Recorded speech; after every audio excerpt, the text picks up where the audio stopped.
Account. Store ledger account क्या होता है? स्टोर लेजर अकाउंट ये होता है जो भी हमारे पास स्टोर के अंदर गुड्स आता है वो कहाँ पर रखते हो आप? उसे स्टोर के अंदर रखते हो। अब स्टोर के अंदर दो गुड्स आए, ए, पी और सी। या समझ लो ये सारे गुड्स सेम ही है, ए कैटेगरी के हैं, बट ये वाला जो गुड्स मिला ये मिला मुझे 24 रुपये पर, ये गुड्स मिला मुझे 20 रुपये पर, और ये गुड्स मिला मुझे 25 रुपये पर। और इसकी मैंने क्वांटिटी मंगवाई थी 1000 क्वांटिटी, इसकी 1500 क्वांटिटी, और इसकी 4100 क्वांटिटी, 4100। अब प्रॉब्लम ये है कि ये जो रॉ मटेरियल रखा है आपने स्टोर में लाकर, ये सारा का सारा गुड्स कहाँ जाएगा? फैक्ट्री के एरिया में जाएगा, जिससे क्या तैयार होगा? आउटपुट तैयार होगा। और जब आउटपुट तैयार होगा तो हम क्या करेंगे? कोटेशन बनाएंगे कॉस्ट की, कि इसको गुड्स को बनाने में कितना खर्चा आया है। तो उसे जब हम खर्चा निकालेंगे तो मैं बोल रहा हूँ कि यहाँ पर रॉ मटेरियल यूज़ करा आपने, तो कुछ रॉ मटेरियल ये वाला यूज़ हुआ है, कुछ ये वाला हुआ, कुछ ये वाला हुआ, तो मेरे लिए रेट निकाल पाना थोड़ा मुश्किल होगा। तो उसको जब भी हम रॉ मटेरियल को स्टोर के अंदर रिकॉर्ड करते हैं और वो रॉ मटेरियल फैक्ट्री तक जाता है, तो इसको रिकॉर्ड करने के कई सारे मेथड होते हैं। तो उसमें सबसे पहला मेथड होता है फीफो मेथड, दूसरा होता है लीफो मेथड, तीसरा होता है एवरेज स्टॉक मेथड।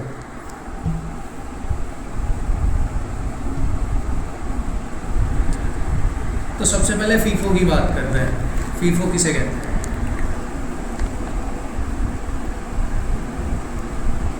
फीफो का मतलब होता है फर्स्ट इन फर्स्ट आउट। जो पहले आया उसको पहले बाहर करो। फॉर एग्जांपल आपके वही स्टोर में रॉ मटेरियल आ गया, ए का रॉ मटेरियल है, आपने 1000 यूनिट खरीदी थी 10 रुपये के हिसाब से, फिर से 2000 यूनिट खरीदी 8 रुपये के हिसाब से, फिर हमने 3000 यूनिट खरीदी 7.5 के हिसाब से। समझ आ रही है बात?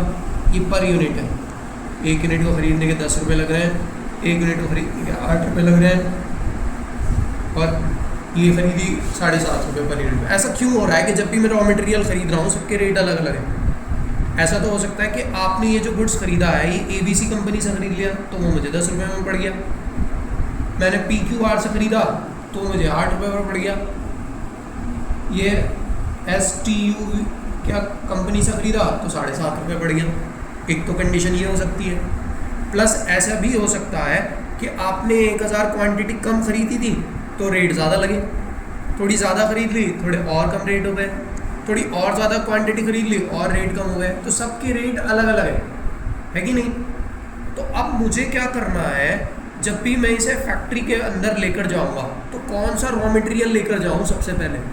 तो उसके लिए उसने बताया FIFO, first in first out.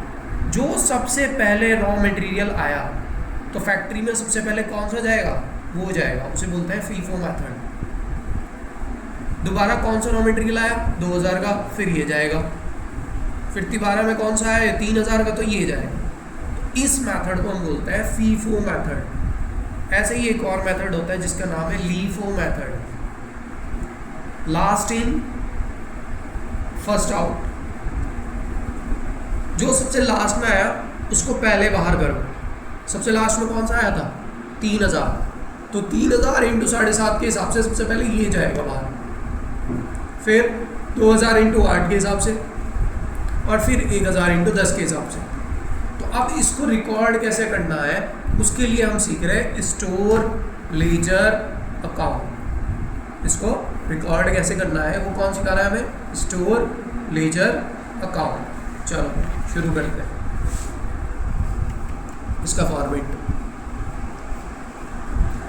Store ledger account का फॉर्मेट क्या है? आप यहाँ लिखोगे डेट, यहाँ लिखोगे ओपनिंग स्टॉक, यहाँ लिखना आप परचेज, यहाँ पर लिखना इशूड, और यहाँ पर आ जाएगा क्लोजिंग स्टॉक। सबके 3-3 कॉलम बना दो।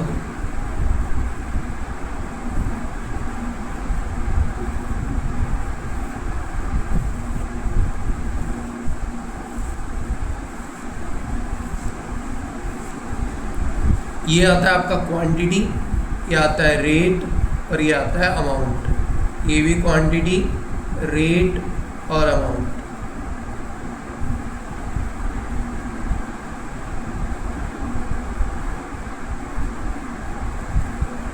फर्स्ट जनवरी को मैंने कोई गुड्स खरीदा या मेरे पास कोई ओपनिंग स्टॉक लिखा होगा तो मैं यहाँ पर लिख दूंगा। परचेज मैंने कितनी यूनिट खरीदी थी? 1000 यूनिट खरीदी थी 10 रुपये के हिसाब से। तो 1000 यूनिट 10 रुपये के हिसाब से कितनी हो गई? 10,000। ये परचेज में आ गया। फिर मैंने उसको ले जाकर फैक्ट्री में दे दिया। मान लो उसने कहा 1000 यूनिट आई थी और आपने 500 यूनिट इशू करी है। 500 यूनिट इशू करी है फैक्ट्री के लिए। तो आप यहाँ लिखोगे कि 500 यूनिट चली गई आपकी कितने रुपए के हिसाब से?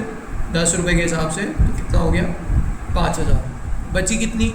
1000 आई थी, 500 जा चुकी हैं, तो बची कितनी? 500। क्या रेट था? 10 रुपये के हिसाब से। ये आ गया 500, 5000 सही है। अगला 2 जनवरी को जो क्लोजिंग है आपका वो क्या हो जाएगा? Opening 500 into 10 into 5000। ख़रीद कितनी ली आपने? ये 2000 यूनिट ख़रीद ली। कितने रुपए के हिसाब से? 8 रुपये के हिसाब से। 16,000 रुपये ये आ गया। तो क्लोजिंग में कितनी बचेंगी? एक तो ये बची हुई थी 500 यूनिट 10 रुपये के हिसाब में 5000, और एक और मैंने ख़रीद ली कितनी? 2000 यूनिट 8 रुपये के हिसाब में 16,000। सही है। 3 जनवरी को क्या हुआ कि आपके पास ये पुरानी रखी हुई थी, पहले उसको रिकॉर्ड करो 5000, क्योंकि क्लोजिंग अगले महीने का ओपनिंग होता है, बट ये डेट के वाइज है तो नेक्स्ट डे आपका क्लोजिंग का ओपनिंग हो जाएगा। आपने मान लो 1500 यूनिट इशू कर दी। कितनी यूनिट इशू कर दी है? 1500। हम मेथड यूज़ कर रहे हैं यहाँ पर फीफो का, first in first out. Issue कितनी करनी है मुझे? 1500। मेरे पास 2 रेट की यूनिट रखी हुई है, एक 10 रुपये के हिसाब से और एक 8 रुपये के हिसाब से, बट मैंने इशू कितनी करनी है? सिर्फ 1500। 1500 में मेथड कौन सा यूज़ करना है? फीफो। जो पहले आया उसको पहले बाहर करो। तो भाई 1500 इशू करने के लिए 500 तो ये चली जाएंगी, तो 500 तो आप ये लिख दो। किस रेट के हिसाब से? 10 रुपये के हिसाब से। 5000 तो ये आ गया। अब 1000 जो इशू होंगी वो कौन सी वाली होंगी? इसमें से होंगी। किस रेट के हिसाब से होंगी? 8 रुपये के हिसाब से। तो टोटल अमाउंट कितनी आ गई? 8000। समझ आया? तो अमाउंट कितनी बच रही है? 2000 में से 1000 चली गई, तो यहाँ पर बच रहा है सिर्फ 1000। किस रेट पर? 8 रुपये के हिसाब में। तो टोटल हो गया 8000 रुपये। ये जो मेथड कहलाया जाता है, ये कहलाया जाता है फीफो का स्टोर लेजर अकाउंट। ठीक है।